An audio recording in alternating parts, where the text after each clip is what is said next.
बॉलीवुड अभिनेत्री ऐश्वर्या राय और अभिनेता अभिषेक बच्चन को लाडली आराध्या एवं 13 वर्ष हो जाइछंती। झीर जन्मदिन को ग्रांड अंदाज रे सेलिब्रेट करिछंती मम्मी ऐश्वर्या। यार फोटो गुडी को से इंस्टाग्राम रे शेयर मध्य करिछंती।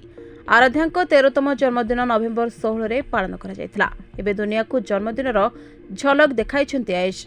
से गोटिए कि दुईटी नुहे 10टी खास फोटो शेयर करिछंती। फोटोरे ऐश्वर्या तांको बापांको मध्य मने पकाइछंती जे तांको जीवन रे स्वतंत्र स्थान रखिछंती। किंतु फोटो गुडिकरे ना आराध्यांको पापा अभिषेक बच्चन नजर आसुछंती ना बच्चन परिवार अन्य केही सदस्य। गत अनेक दिनरू दंपतिंको मध्यरे विवाह विच्छेद को नहीं उठिथिबा गुजब भितरे आराध्यांको जन्मदिन पार्टी फैन मानक चिंता बढ़ाई देछि। ऐश्वर्या शेयर करथिबा फोटोरे अलगा झलक देखा मिली। एक फोटोरे आराध्या और ऐश्वर्या उभय मैचिंग व्हाइट सूट पिंधिछंती। ऐश्वर्या बापा फोटो सम्मुखें छिड़ा होइछंती। आउ एक फोटो तांको मां को सहित रही। आराध्या पिला बेलर किछि फोटो मध्य ऐश्वर्या शेयर करिछंती। दुईटी फोटोरे आराध्या कुनी हाथ नजर आसुथबा बेले आउ एक फोटोरे बड़ बेलून देखा जाउछि जहा उपरे लेखा जाइछि एबे आपण ऑफिशियली रूपे टीनेजर।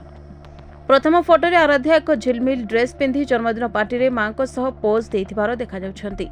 एही समस्त फोटो शेयर करी ऐश्वर्या एक सुंदर कैप्शन मध्य लिखिछंती। से लिखिछंती जे मो जीवन रो अमर प्रेम डियरेस्ट डाडी अजा एवं मोर डार्लिंग आराध्या को जन्मदिन शुभेच्छा। मो हृदय मो आत्मा फॉरएवर एंड बियॉन्ड।